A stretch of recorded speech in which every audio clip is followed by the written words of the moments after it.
All right, welcome back to the sports show here.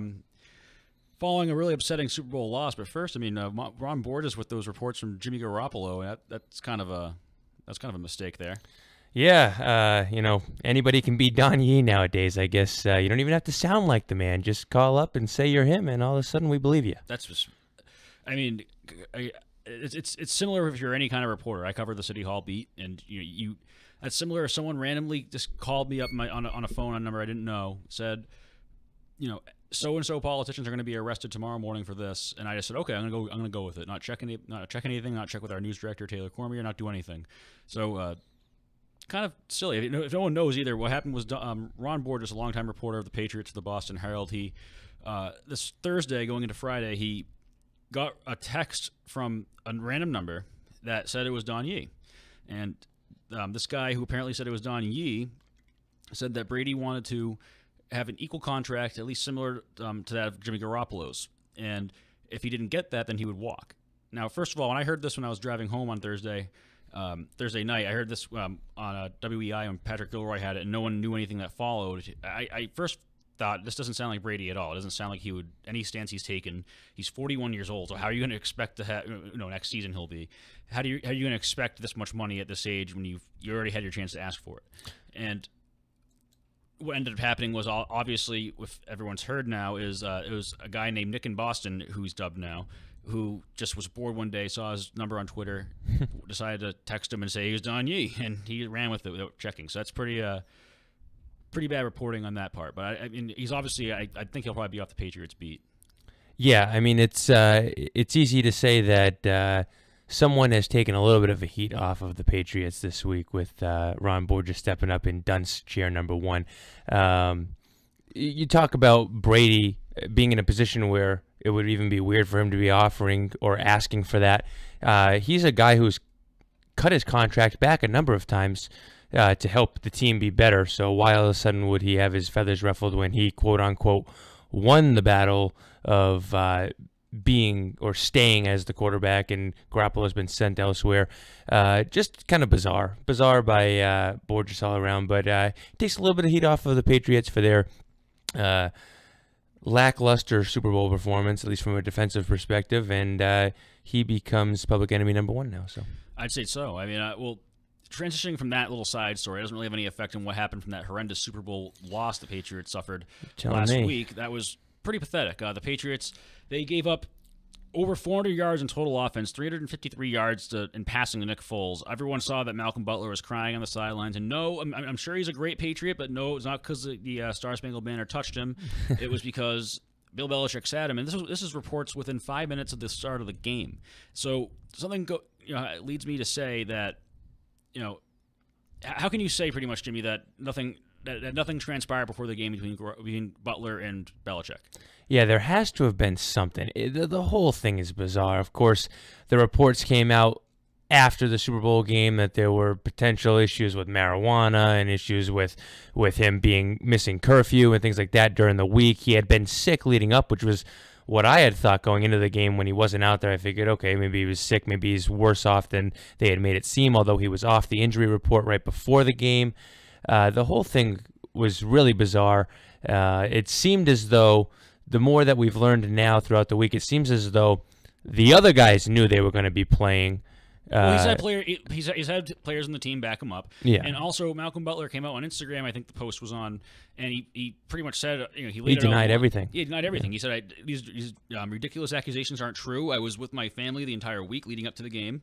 I had not been late, and I don't know why I wasn't starting. And it adds up. And what I'll say also is this too: if he comes out and says that he's leaving the Crafts, he's leaving the Patriots, leaving the Belichicks open to call him a liar and point him out and prove him wrong. So you can pretty much take that to the bank, what he's saying in that aspect. And what's more important than him saying that is the fact that it was well taken by most of his teammates and his former teammates. They got a lot of responses. Even Tom Brady commented on the post, calling him a great teammate and a great friend. So if there really were issues with Butler and he was causing a stir during the week and screwing things up, I don't think everybody's jumping to his defense and kind of echoing his statements of that he did nothing wrong. So yeah, I mean, the whole thing is bizarre. I just don't understand. So, here's where it comes to a crossroads, okay? What I believe Malcolm Butler...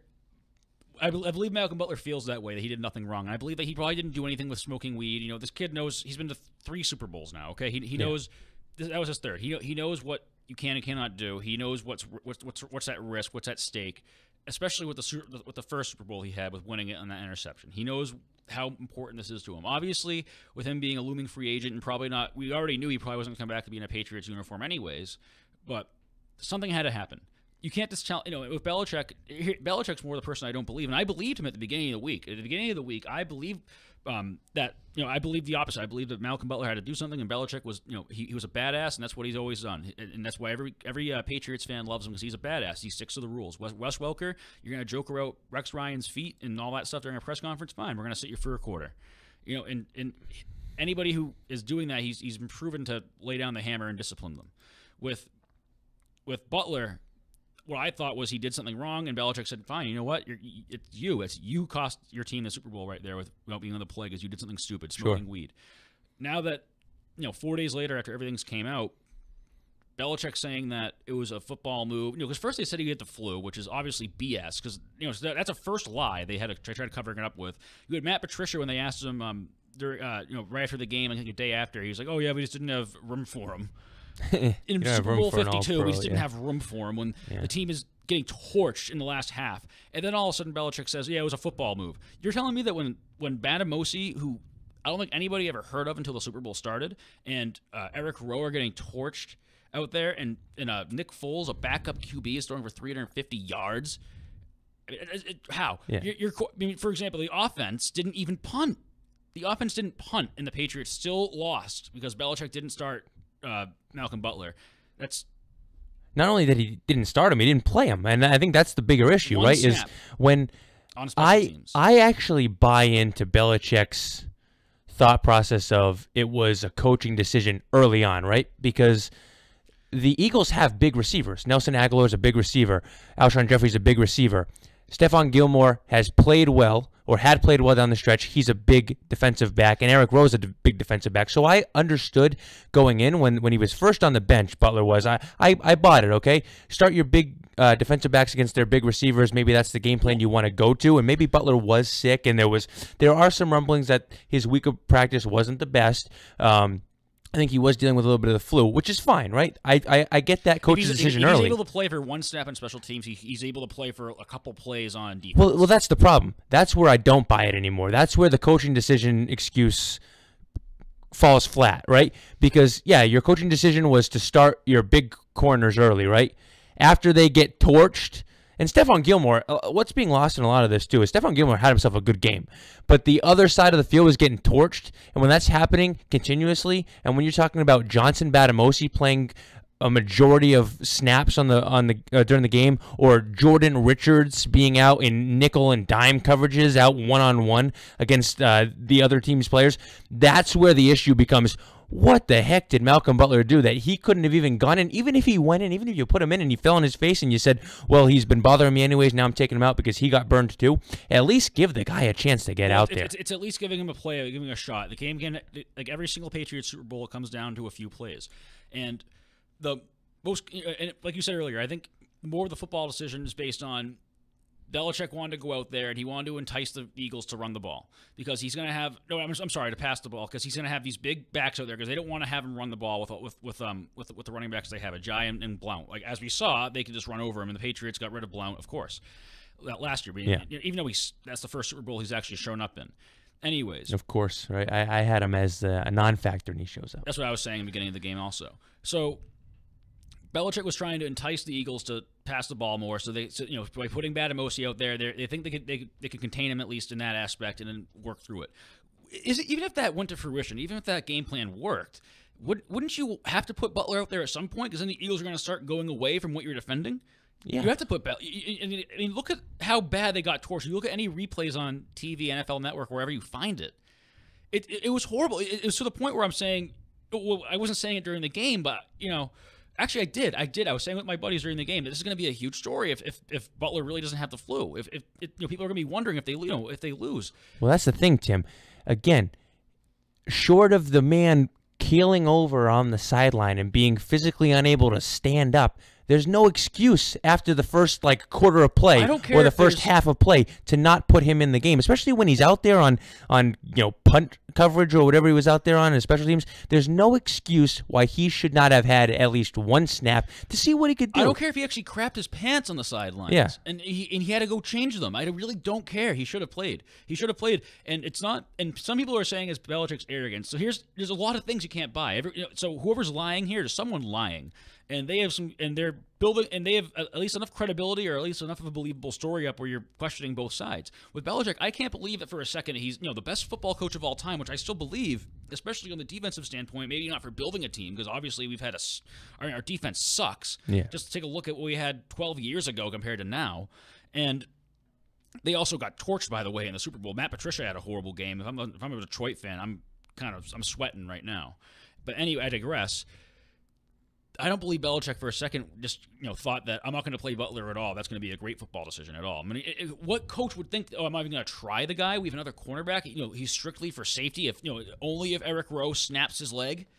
I mean, I don't buy that. I also don't buy that he's also arrogant enough if he was mad at Malcolm Butler for some reason to start him. Yeah, the whole thing is bizarre. There's just no, and Belichick is a guy who makes moves devoid of personal emotion, right? That's what his MO is. That's what he's been built on. He'll make a move whether he likes you, dislikes you, whatever's best for the team. You cannot chalk this up to it was best for the team. You just can't. There's no way to rationalize it. By the way, if you are tuning in at all, it's you can call the same number you call Barry Richard, Phil Logos, Chris McCarthy during the weekdays. The number's 508-996-0500. It's 508-996-0500. Call us up, talk about the Super Bowl, talk about what happened. Ron Borges, Malcolm Butler, Bill Belichick, the game itself, what the Patriots need to do. Give us a call. So, going back to the game, the biggest problem for the Patriots obviously is the defense, and that's been the problem all year. They had signs of life, playing against mediocre teams, which Dan Shaughnessy, which I don't agree with, he liked to call tomato can, in our division. But at the end of the day, until we face the best team that we're going to play the entire, until the Patriots face the best team they're going to play the entire year, they crap themselves. And Matt Patricia, I think, was a big part of that. I mean, take a look at the Ertz touchdown, right? Why was McCourty left one-on-one with Zach Ertz in the red zone? And they had a timeout they were able to call before that, too, and it was right before the half. They could have called the timeout and figured things out, and they didn't. That's on both. The timeout not being called is on Belichick. The actual defensive setup and no one knowing what they're doing, having Harmon, define that they're a man and going in motion and leaving McCourty on that side of the field. And, of course, McCourty fell on his ass when he was chasing him anyway. Yeah, I mean, there were a number of plays. That one in particular, you go back to that Philly special play, which is now going to go down in history as one of the big-time trick plays, where again, Eric Lee did not do a good job of setting the edge on that play and left Nick Foles wide open. You go back to the fourth down earlier on that Ertz touchdown drive that ended up being the game winner. Earlier on that drive, there was a 4th and 1. They stopped him 3rd and 1, and then 4th and 1, it's like they forgot that they're like, oh, the Eagles can get the ball again if they want. It's like they forgot, and then they covered it was like a 4-yard out. Did Fultz get sacked once? No, the closest he came was on the 4th. If you go back and watch also, another thing I noticed too, a big mistake by Belichick, Patricia, whoever marks it up, is them on, I think it was 18 of 70 snaps or so of the game in defense. Trey Flowers, who's 250 pounds and 6 feet flat, maybe 5'8", was the single rusher to the quarterback instead of going in coverage. In 18 snaps, he was trying to rush an Eagles offensive line that was about 50 pounds heavier than him, and he was taking on 2 of these guys. So he was taking on 100 pounds of weight heavier than them, and to what avail? Nothing. Yeah. I think the Super Bowl, one of the lasting things I think of, obviously, it's going to go down as a game where the defense dropped the ball. That's clear. Well, obviously. But I think the quarterback threw for 505 yards. It's the first time in the history of the NFL that a quarterback stat line read 505, 3 touchdowns, no interceptions, and you lose. Regular season, postseason, preseason, whatever. But this just kind of goes to show maybe in some ways how lucky they got throughout the season, and also in some ways you got to pull yourself back, and you have to kind of commend the fact that they even got to the Super Bowl with this makeshift defense that they had. You can't tell. I mean, look at the defense they had. Yeah, the defense they had, the defense sucks, but you can't tell me that. Who else in the AFC? Even with that defense, we played Pittsburgh again. We're going to beat them. Well, I mean, Pittsburgh, yeah, that's more of a mental breakdown. But still, you go to Jacksonville, that was a tough game. Maybe mental breakdowns. Jacksonville also was coming along now, and the Patriots were exposed in that game. The Patriots were exposed. Their defense was exposed. And the Patriots have been exposed throughout the year. But, I mean, I'll even make the early prediction now, and it's a pretty reasonable prediction. They're going to be in the Super Bowl again next. They're at least winning the AFC next year. Yeah. I mean, everyone, you can't even doubt. You can probably bet money against an idiot who you can say, okay, they're going to be in the AFC Championship. Bottom line, that's it. Unless barring Brady gets killed, they're going to be in the AFC Championship. I guess what I'm going with there for a silver lining is other teams have that defense and they don't even have a chance. So maybe that speaks, more to Brady and what they can do offensively, what the Patriots can do, and just the Patriots' mystique and the fact that the league as a whole is not that good. But it is, pulling yourself back for a second, you have to say, the fact that they got there with the defense they had with Eric Lee, who was a practice squad player for the Bills, down the stretch was one of your top defensive ends. You got guys. I wouldn't call it lucky. I would call it just logic. Why is it lucky? I mean, they played the Jacksonville Jaguars. Again, chalk it up. Jacksonville had a great game. It was close, but not that close. Yeah. And at the end, again, Pittsburgh or whoever they played in the first. I can't even remember because it's so easy. They do this every year. It's the 8th year in a row. I mean, I'm not saying it's lucky. I just think it's impressive that they got as far as they did with what they have, because other teams wouldn't be able to do it. You go to the Super Bowl. It was atrocious. They were finally exposed. Other teams wouldn't be able to do it because they don't have the same thing the Patriots have had since 2000. Brady and Belichick. Yeah. And that's the why. And again, there's other people who form around it, but it's the overall system that they've ran. And the difference is, you say nobody else will be able to do that, and that's why I say it. And two, and the reason why it's not that crazy or or lucky in my eyes is because they do it all the time. I mean, this has been happening since that whole transition from like the early 2000s team to now. They I think minus those 2 losses to the Jets in like 09 and 10, they've been there every single year in the AFC Championship. Yeah, that's why. And they haven't had a defense like they have. And you look back to the other Super Bowls too. Whenever the Patriots have a great year, and I'm not saying win or loss in the Super Bowl, but whenever they have a great year on offense, look at 2011, Brady. 2010-2011 season, Brady won an MVP. And they went to the Super Bowl, lost to the Giants. Actually, no, he won the MVP the year before that, lost to the Giants. But that year, they also had Hernandez and Gronk breakout when they did lose to the Giants, and obviously Gronk was injured. That was a loss. 2007, don't have to really go into that one too much. Yeah. This year, I mean, it's just. But the thing that's appalling is none of those losses was the Patriots defense that inept. That inept, and they weren't prepared. They were flat out just out-coached on at least on the defensive side of the ball by Doug Peterson, the Fidelity guy. And the other thing you got to give Peterson credit for, though, is he's got some cojones. I mean, he made moves that no Patriots opponent has done. He stepped on the gas pedal. What he was is he wasn't scared. He didn't tuck his tail between his legs against Belichick. You saw that with Pete Carroll. He got scared. You saw that with the other coach, with the Falcons coach last year. I don't know what the hell even happened. Like the Falcons would have 100% punted on that 4th and 1 with like 5 minutes left in the game. They would have punted. Converted every single 3rd down besides one. They punted one time. Yeah. That is, but Malcolm Butler in or not, your defensive line is inexistent. Where's James? Where's James Harrison? Trey Flowers, you completely misused. That's, I think, a Matt Patricia kind of deal there. He's probably setting where people are going. Belichick's just the overall philosophy, I feel like. And linebackers, again, we're saying how much we missed Dante Hightower. Yeah. No use inside the box. You had a Pop Warner team inside the box. And I think some football expert or analyst, whatever, on NFL Network, was a former player, was saying when they had on those 18 plays, when that's a lot for a game like this. That could have been changed by a play or two. When you have Trey Flowers, solely a 250-pound Trey Flowers, by the way, rushing, getting double teamed by linemen who are 300 pounds, 325, 350 pounds, you're playing with 10 players. Yeah. You're playing with 10 people because he's going to be consumed.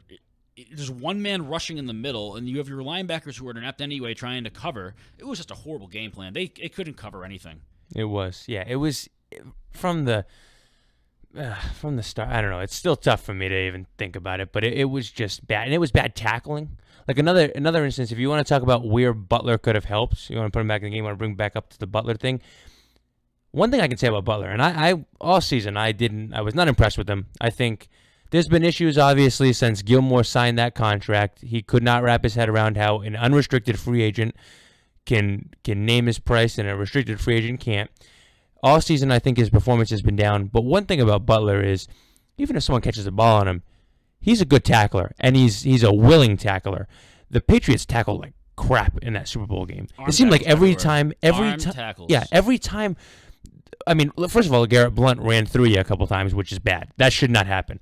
And then every time they caught a pass, it was like they had at least 3-4 yards tacked onto it, yards after the catch. That's really what killed the Patriots. I'm looking at the final stats, individual stats for the Super Bowl right now. Here's the Patriots defense. Here, just anybody who's listening right now. Here's how your Patriots defense stacks up against the Eagles running backs in this game. Jay Ajayi, 9 carries, 57 yards. That's 6.3 yards an attempt. You have LeGarrette Blount, 14 carries, 90 yards, 6.4 yards an attempt, and a touchdown. And then everybody, then you had Nelson Agholor, I don't know who that is, and then Corey Clement. They had a few carries each. But you have your 2 feature running backs that you're facing having more than 6 yards a carry on you every single play on the ground. Not to mention you have Nick Foles, who went 28 for 43. He had 373 yards passing, 3 touchdowns, and 1 pick. That is pathetic. And the pick, I don't even remember. Where's the pick from? The pick was actually, it was a really nice play by Gilmore, and then the ball was actually batted back in towards the field of play by, I think it was Jeffrey, and then Deron Harmon, who always tends to be around the football, scooped it up. But, I mean, it was a forgettable pick, like you said. It was one that... Too little, too late. It didn't really make a difference either in the game, which is unfortunate. But, the fact that LeGarrette Blount goes for 14 and 90 and a score, it was like a 20-yard score, too. He's running for 7 yards a carry, if you round it up, 0.2 yards. And on the flip side, we had this conversation before, obviously, with in 2013 when Brady and the Patriots were hanging on by shoestrings with all the injuries they had, and he was playing, and he had the touchdown, all the comeback games against the Saints and everything. The conversations were still happening of how pissed off would you be if you're Brady? Like, what else do you have to do? Now with how I like to tie Ron Borges into this is if that story was true, because what I heard when people didn't know this was false at all, and it was a 100% believable story on like midnight on Thursday night. Going into Friday, a lot of the callers had Brady's side on it. Just hypothetically, say if that really happened, say if Brady was pissed, he has a right. He has a damn right. I mean, obviously, at 43 years old, you're not asking. That's why it's not believable. That's why I was questioning it at first. At 43 years old, you can't be asking for $175 million, whatever the hell it was. That's just silly. Yeah. But with him being a bargain deal, him doing everything possible to make that offense with what he has, minus Julian Edelman, he had Gronk, which was huge in the Super Bowl, but he also won last year without him. And he's played plenty of games and won plenty of regular season games without Gronk. And he's had a very limited receiving core. You're going to give that defense out there? So that's why something has to be happening. Also, with Brady, I'm interested if Brady has any animosity, towards Belichick. For just kind of screwing it up. Maybe not directly that aspect, but maybe Belichick's arrogance. I don't know. Could be his arrogance about it. I don't buy it 100%. But maybe him saying, God forbid Belichick be wrong. I'm going to not start Butler. And I can buy that a little bit. Obviously, the story came out, now almost a month ago now, with the Seth Wickersham report where there was friction. I think there's got to be some level of friction between the two of them. A situation like this probably doesn't help the matter. Going back to that game, though, and now we picked on the defense enough, and the defense, at the end of the day, is really what cost them. But the offense, 2 big things I think that people forget about as well that hurt the Patriots. One, Brandon Cooks getting his head knocked off. Did not help, because I think a lot of people, I went into the game, basically my entire preview for the Super Bowl that I put on WBSM, I pretty much focused on the fact that I thought that the running backs on the Pats were going to be a huge factor, and I thought Gronk and even Dwayne Allen would play a bigger role than he ended up playing. But if you look at the game, the wide receivers for the Patriots had a day on the defensive secondary for the Eagles. Brandon Cooks going out early really hurt some of what they could do from a wide receiver standpoint. They only had 4 wide receivers dressed. You bring in Philip Dorsett, who can't do much, so that hurts. Well, Hogan was an okay replacement with his touchdown and all that stuff, but yeah, they were hampered by it.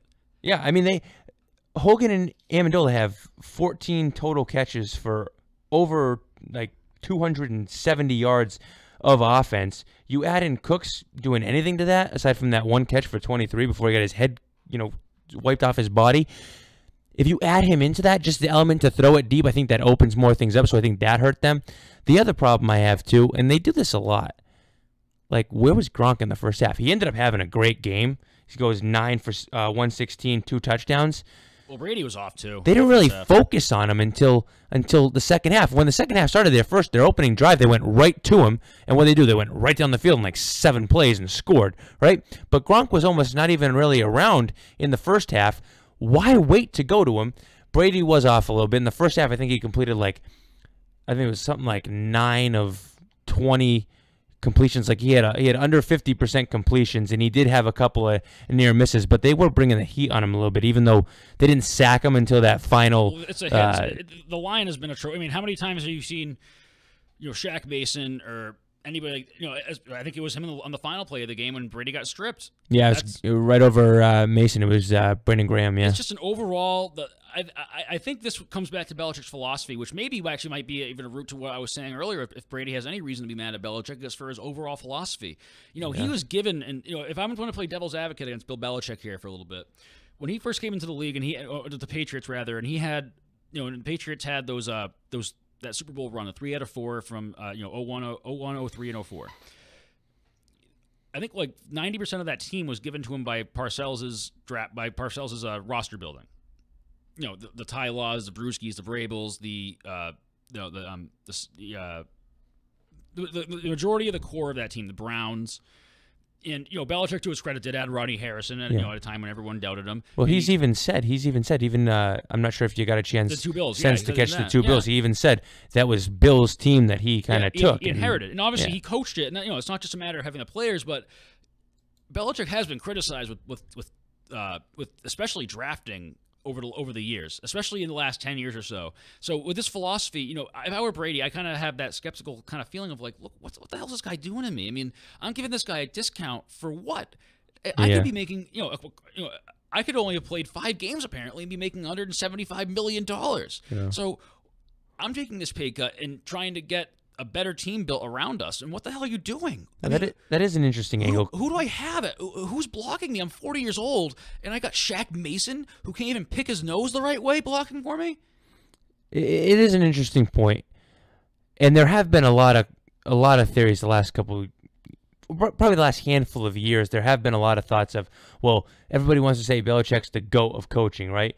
But is GM Bill Belichick really getting the job done? And a lot of people, there's even been a large school of thought that say the reason why Belichick has been so good or is considered the GOAT of coaches is because he's had such little to work with. He's given himself such little to work with in terms of talent, and he's been able to still produce, winning teams that go to the AFC Championship game or the Super Bowl. Right, so it's kind of one of those things where he's hurt himself in one aspect, but it's made him better in another. So the question you have to ask yourself in that aspect is Belichick trying, and I doubt this, but is Belichick trying to do the whole argument of, what could I can do without, you have all these players, what could I can do with this? What could I can do with garbage? I doubt that's the case. Yeah. I think it's more of a case, honestly, of I think he likes the guys that have a chip on their shoulder, right? He would rather take someone who is perceived to be slightly less talented than somebody else, but will work 10 times harder for him. And sometimes it bites him in the butt. Sometimes he has an issue where he takes someone and, it can save him a little bit of money. It's not really the money thing. It's the fact that he thinks this guy's going to work 10 times harder than the guy who's a little bit better. And sometimes talent just works over anything else. That cliche thing, but no one wants to hear the cliche shit. Excuse me. No one wants to hear that. I don't even think that's a say if Malcolm Butler mouthed off or whatever, right? Say if he mouthed off and said, F you, coach, F this, you're a piece of S, whatever. I still think at the end of the day, if the team needed to win and Belichick was going to say, you know what, go screw after this game, but go win this game first. Yeah. Then it would be a thing. Then it would be like, okay, that's a good move. But he didn't do that. And that's why I think it's weird. I don't know what to believe. I really don't. I believe something had to happen, but who the hell knows? Yeah, and the tough thing is, well, maybe once Butler signs somewhere else, because that's practically all but done, maybe once that happens, something else will come out of it. Yeah, he's still a team employee, so he's not going to say anything right now. But from a Belichick standpoint, we'll probably never really know what happened, right? Because, I mean, he doesn't say anything. He's going to keep it, well, it's coach's decision. It's coach's decision. That's all you're going to hear. So maybe once Butler goes somewhere else, maybe he opens up a little bit more. Maybe he I'll tell you what, lends though, a little bit more light. If this was something that Belichick did egotistically or whatever, this is a fireable offense. That's fireable. I don't care how many Super Bowls you've won. You cost the current Super Bowl because you were egotistical, hypothetically. Yeah, I mean, again, it's one of those things where it's almost like, do you have too much power, right? If you're Belichick, have you given him too much power where he can now start to do things like this for whatever reason, and it's going to hurt them and there's no repercussions? Because Bob Kraft's not going to walk through the door now and say, whatever comes out, 2 months down the line from now when Butler's somewhere else and maybe, another report comes out that sheds a little bit more light on it, Bob Kraft's not walking through the door and saying, hey, Bill, hand in your keys, you cost us number 6. But someone's got to hold him a little bit accountable. Like, someone's got to say something. That's not gonna, I mean, if anybody's going to put the kibosh on Belichick, it'd be obviously a big thing like that. It has to be true. Yeah. But again, here's the one thing that you can be spoiled about as a Patriots fan is that they're going to be there. They're going to be there again next year. There's not a doubt about that. Even with this crappy defense, even if Dante Hightower comes back with 6 bandages and 3 casts and every bone broken every part of his body, he'll still. I mean, the offense, if you're talking about the Patriots, the offense is only going to get better. Edelman's going to be back. They'll probably find some new gadget to work with. Well, speaking of the offense, what do you feel about Gronk? Do you think that news about Gronkowski possibly wanting to take some time off is? I think he's. I think it's overhyped. I think you ask a guy 10 minutes after he loses the Super Bowl in crushing fashion, after he's getting mauled in the end zone trying to catch a would-be Hail Mary, which could potentially tie the game. I just don't think that's the time to really get a solid answer from the guy. Well, it has to be asked a question, but the rumors of apparently Sylvester Stallone reached out to him and said that you could be a star in some movies. Like, what's he gonna do? Like, be the? Well, Sylvester Stallone was Rocky. He was an Eagles fan. Maybe he's trying to throw him off. What's he gonna be? The big Russian guy who faces him in Rocky? Like, it has all the good equipment. That's the only thing I can see him doing. I mean, I think he'd probably make $1 million, but do that after you're retired. And why couldn't he do a movie now in the off season and still be a player? Guys have done that before. Hasn't really become an issue. Shaq had a music career. Shaq had a movie. Right, he did all that stuff while he was playing. There's ways to do both if you really want to. Though, I mean, this is completely non-football, completely only his personality. I'm a little gronked out. I really am. I mean, like, again, not football-wise. I love. It's impossible to be gronked out in the football field, but from the Summer of Gronk thing to Yo Soy Fiesta, like his jokes are. It's like, dude, we get it. Well, he's like a teenager in a giant's body. What it's turned into is since 2011, what it's turned into, when he broke out, it was cool. This guy's a partier. He's funny. His brothers are hilarious, and they still are pretty funny. They're still good guys, and and he's loose, and that's great. It's great, awesome. But it's just not funny. I just don't find it funny. It's just when he goes around and spikes something for the 8th year in a row and says Yo Soy Fiesta, and okay, so we have a big muscular guy who speaks Spanish and throws shit like. Yeah, I completely understand where you're coming from. I get it. I'm worried more about Gronk the player, so I don't really feed in too much to the extra stuff. But it is, if Gronk wasn't as dominant as Gronk was, his time would have been up because he's a complete goon. Is he going to be like Hercules? Is he going to be? What would he be in a movie? He would be. Well, he'd probably be in one of those crappy Mark Wahlberg movies that don't really have any point. Like, what is it? Daddy's Home? Is that the new one or whatever? The one with hilarious Wahlberg and Will Ferrell. Those movies that are completely pointless, and he'd probably have a cameo in there running out and like. The reason why that movie's so funny though, Jimmy, is because one guy, Mark Wahlberg, he's the dad who's really serious and he's a badass, and but he's also kind of cute and has a heart of gold. But then Will Ferrell is the goofy stepdad who watches everybody, and he always has these little quirky things. And he's the lovable guy, and he plays off of him. It's a really original idea. Honestly, I never heard that in a movie before. But with Gronk, but he's even too. And again, I say this loosely. He's too stupid to even. Could he even read a script? He would just be the big guy. Well, Gronk. Have you seen The Punisher? I have not. It's the most ridiculous movie. I saw it in college when I was hungover at my friends one day, and we couldn't stop laughing. It's this guy. It's like The Punisher, the superhero. He's a guy who just wears a black shirt, and he gets blown up and stuff, and he has a fight with this huge Russian guy again, like every movie. Yeah. And he's got like that classic he's got the classic like red and white striped shirt on with a little sailor's hat, and he's just like he looks exactly like Rob Gronkowski. The way I can chalk up Rob Gronkowski's potential, movie career is that I'm sure he'll make a lot of money because he's Rob Gronkowski. Put him in he'll be like stupid movies, but it's not like Rob Gronkowski. It's not like we're talking about a guy who's going to be, going for Oscars here. I mean, maybe he'll go on adult movies. He'll be a cheesy actor. He'll be a cheesy porn actor, like the overly jacked guy, the overly jacked college aged pizza boy delivery guy. Yeah, I was gonna say, delivering pizzas, one Gronk spike at a time. Who knows? Yeah, I know. So obviously the Super Bowl is a devastating loss. We're still, the Patriots are still 5-3 in Super Bowls. They just came off one of the best ones ever. It doesn't even touch Brady's record. Yeah. I'm sure someone's going to say it touches his legacy and it ruins his legacy. That's the problem, though. That's the problem with it, right? And it's partly the problem is that whether it's believable or not, people are going to always hang on that. I heard talk of.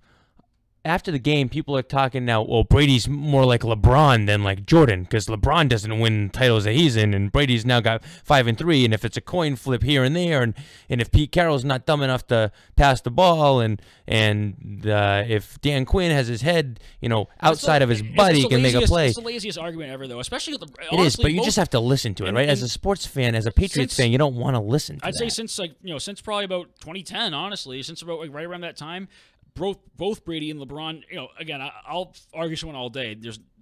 We haven't seen anybody as good as Michael Jordan in basketball yet. But in LeBron's point, people saying, "Oh, he sucks. He's not even the top 3." It's like, well, he kind of proved you wrong when he's going. Now, when this might be the first year he hasn't made the NBA Finals, win or lose. He's gone 6-7 years in a row. Yeah, and we're talking, and Brady, we're fawning over him being in the AFC Championship, 5 or 6 years in a row, and going, it's the second year in a row he's gone to the Super Bowl. So they both have, and also Brady with winning the 2 Super Bowls, the 2 out of 3 Super Bowl wins, passing Joe Montana with most of all time and all that stuff, and has the most MVPs of all time in the Super Bowl, that kind of thing. They both kind of eclipsed all that criticism. What can you really say? Even the most diehard ESPN giant. New York loving fans in the world. You take their argument seriously, or do you think they're just jealous of losing all the time? No, I don't take it seriously at all. But just saying from like a perspective of like a Pats fan, it's just annoying because they think they can say it. They think they can say, and yeah, it is. It's like Spygate. It's like whatever. They could say anything. They could go to Deflategate. They can beat their chest about that if they want. It's just annoying, and it's just one more thing that they're going to try to make a comment or make a conversation about. My point is it heeds less credibility with these latest 2 Super Bowl wins, and also with just how he's performed since Spygate, if you want to use that, since Deflategate, it's kind of just been proven wrong with their thing. And these 2 Super Bowl wins, as if I will speak personally as a Patriots fan for a minute, it makes it that much sweeter because now you ask me in 2013, if a non-Patriots fan coming up saying not Deflategate yet, but Spygate, all the Patriots do is cheat, you're upset because all the Patriots had as fans at that point were the first 3 Super Bowls that were apparently tainted by Spygate, and these 2 have just proved so all 5 the Patriots found some sort of way, and not only that, they're that good. The Patriots are that good that in all 5 Super Bowls they made it come down to within 3 points or a field goal to be made. So they set it up that perfectly. With Marshall Faulk, with his fun, even though John Tomasi's story from 2007 saying that the Patriots filmed the Rams walkthrough in 2001 was false, it was completely false and made up, Marshall Faulk still hangs on to that. And it's like, really, Marshall? Yeah. The Patriots must have been the best team ever then if they can really set you up for that final finish and say, okay, we're going to have Tom Brady come on we want to cheat so well, we're going to have Brady just go down the field and win it last second. Yeah. No, that is true. No, definitely. I know it is. I'll fight you. No fighting here. I agree. But so that's pretty much that's what else can really be said about the football season besides Matt Patricia. He's gonna be the next Giants, the next Lions head coach to.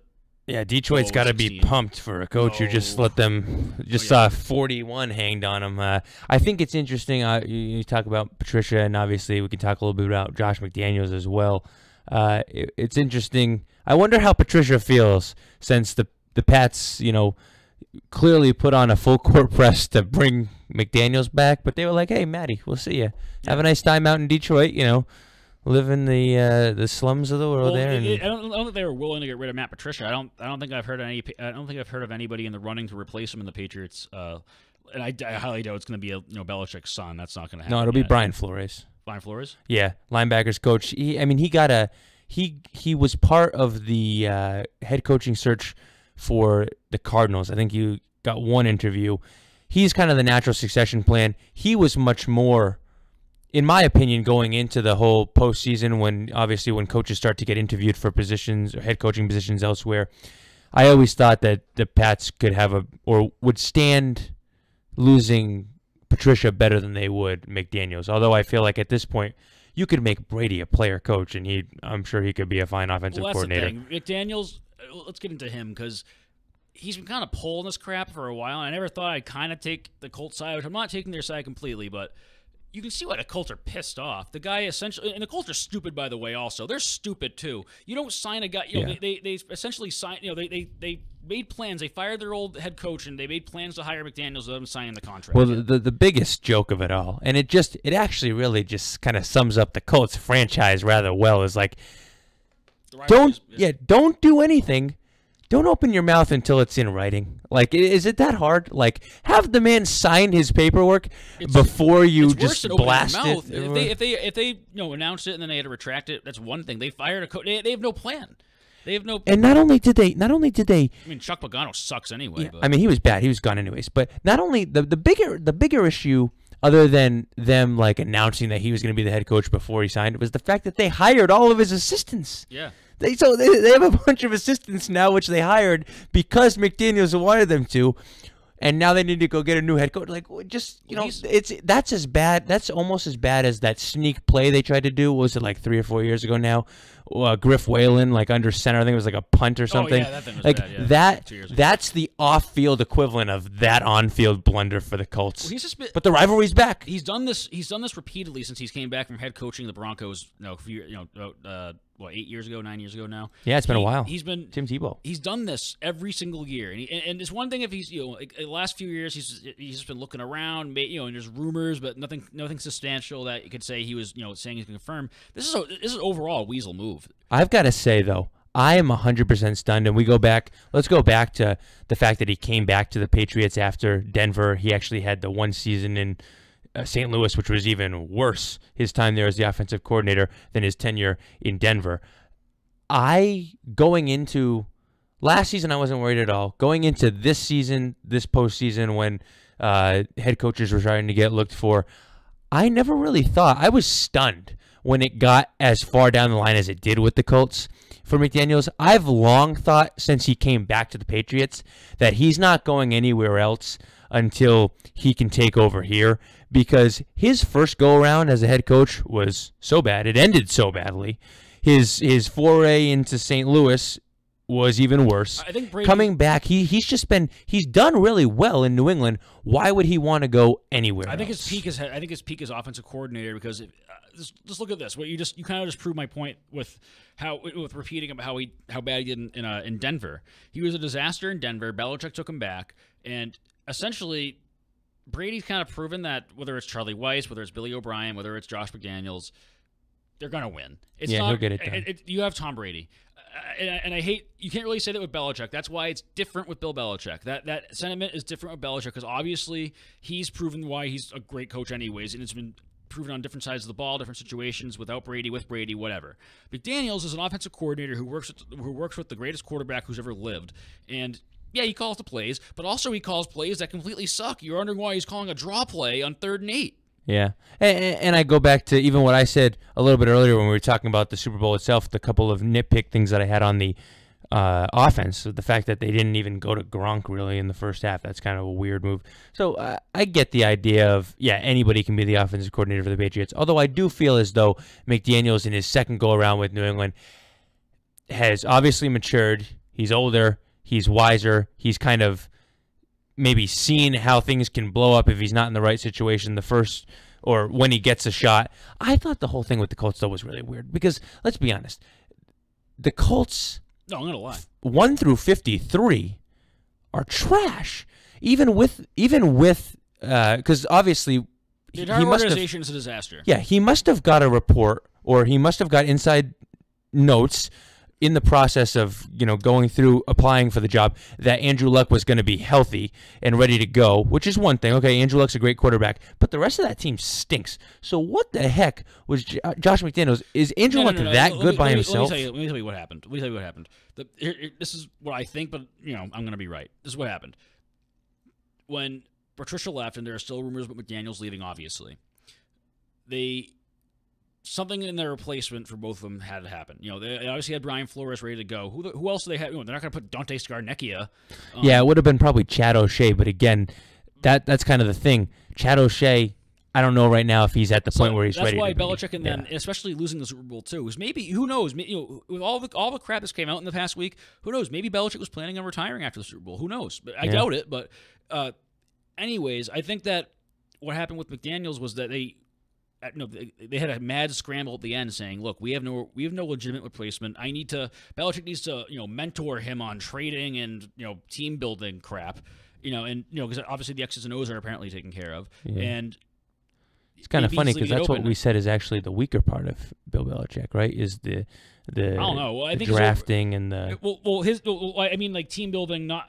You're right. That's what I mean. Yeah, drafting and I think lately, with trades he's pretty good. With acquiring old players who you can find talent in, James Harrison. He's kind of a person we got that was good for him, but wasn't great. But team building as in the corporate sense, as in building a team to have things that no one's better than Belichick about getting a team motivated. Yeah, getting a mindset. So things maybe like that, Daniels, I don't know. He seems pretty unmotivating when he kind of just dissolved Denver when he 10 years ago, wherever the hell it was. But they obviously needed him back for a few more years. Maybe he'll take over as the head coach. I doubt it. I don't doubt it. It could be either him. I doubt more that it'd be Steve Belichick taking over. Yeah, it would have to be a while. It would have to be a while for Steve. This is his first season as something other than just like an assistant. He became the safeties coach this year. He's a long ways away from taking over. In Belichick's old school Navy style, he's gonna have to earn it. Yeah. I thought it was interesting, the report that came out a couple of days ago. Willie McGinnis, former Patriots linebacker who works for NFL Network, he was the one that kind of had the first real comments from McDaniels following this whole blow up. And basically what he said was that there is no succession plan in place, or no definitive one, and there is no handshake agreement as part of this new deal for McDaniels that's going to guarantee him the head coaching job. I personally think he's the guy. Well, there's nothing you can put in writing that would guarantee you a head coaching job. I think that's more of the unspoken agreement. Yeah, well, something similar to the Bill Parcells and Bill Belichick, how it was kind of like. Well, that was more of Belichick. I think Parcells at the end wanted to screw Belichick over. Well, I think he was using him as a pawn just to get what, not necessarily maybe screwing him over, but trying to screw over the Pats. Yeah, well, and this was and I think Belichick uses people not to screw over people, but I think he's using people to his advantage. And I think that's what he's probably doing. Maybe he is kind of legging along Josh McDaniels. Maybe he is kind of legging along some players like Malcolm Butler. That was no matter how you slice it up. How can you not be a guy who's pissed off when you just got told you're not worth $10 million, and Stephen Gilmore comes in and he's worth $10 million all of a sudden? I don't know that.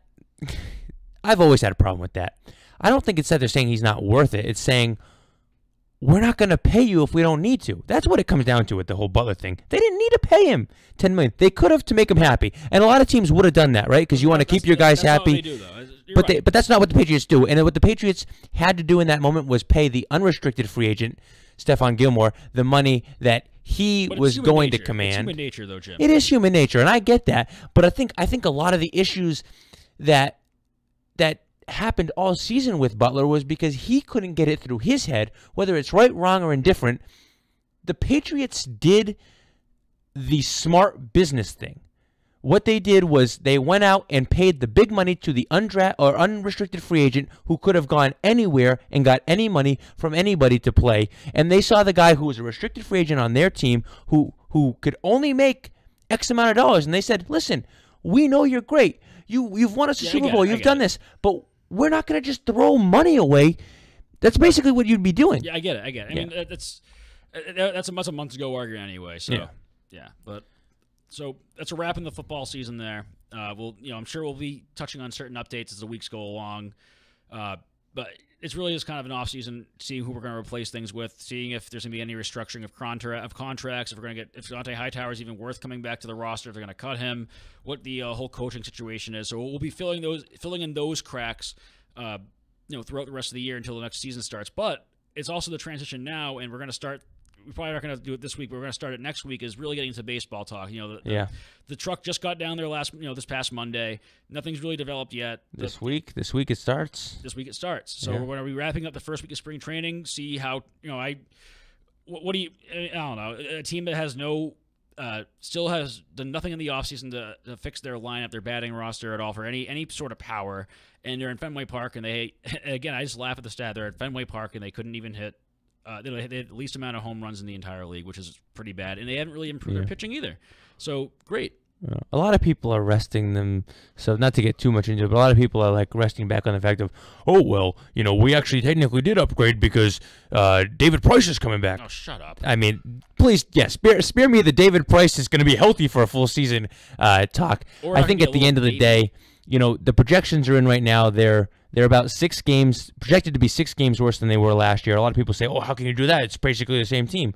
Well, the teams around them have gotten better. Like the Yankees have gotten substantially better. So if the Yankees, I can't remember what the season split was last year, but say the season split was something like 11-9 Yankees, maybe now you say it's 14-7 Yankees. I think or 14-6. That Dave Dombrowski and the rest of and the Red Sox upper management is continue. It's not going to be anything Alex Cora's fault anyway by his standards. He's just another puppet. These guys are going to continue to just completely destroy the Red Sox. They're going to be. I give them this. I'm saying 73 wins. 73. 73. They're not going to do good. They're not going to do as good as last year. I believe that. And I believe they're going to be even worse because, again, like you said, teams are building around them. The AL East might actually be competitive again for once in the last 10 years. Don't sleep on Toronto. Their team's okay. Toronto's always a pain in the ass. And Tampa. Baltimore is kind of a wash, but Tampa's done some nice things. Either way, the Red Sox are the only team I've looked at least in the local scheduling for them, and for even nationally, with what we just saw before ESPN on the TV here flashing the Cubs signed Yu Darvish. What are the Red Sox signed? Who have they signed? Yeah. Oh, whoop-de-doo, they re-signed David Price so we can flip out at the media for another year. Really interesting, actually, if you think about Dave Dombrowski before he got to the Red Sox was such a wheeler and dealer. And what has he really done? Nothing. He's made a couple of moves, but he's made like no-brainer moves. Like you traded your top prospect for Chris Sale. Whoa, that's hard. No one else could have done that. You brought in David Price on a $200 million deal. These are not like things that schmuck couldn't have done. He's a half step up from Ben Cherington. Because Ben Cherington's philosophy and this guy's philosophy is, okay, we're the Red Sox. We have a lot of money. Let's just go get someone with a big name. Yeah. Not looking if he's going to do well or not. Not looking to if he's a psychopath. Not even looking to see if he has a overeating disorder at all and he's going to be 500 pounds overweight. Hey, don't hate on Pablo. No, I hate Pablo. He sucks. And, looking at hookers during, when he's on deck on Instagram and stuff. So we're going to see how that unfolds. I don't have high hopes for the Sox this year. I hope I'm wrong. I probably will be wrong. I could be wrong, but I don't think it's going to happen. I don't think they're going to do well this year. 71 wins is my max. I got to say, I am the furthest thing from a Red Sox fan, and even I would go higher than 71, but I don't think they're going to be nearly as good as they were last year, and I think Boston's going to have to, Red Sox Nation's going to have to start to figure that out slowly but surely. It's interesting, the whole thing with Martinez, too, like, just do the Red Sox, that's something I'd like to know. Maybe we get some callers next week especially. Do Red Sox fans even want this guy?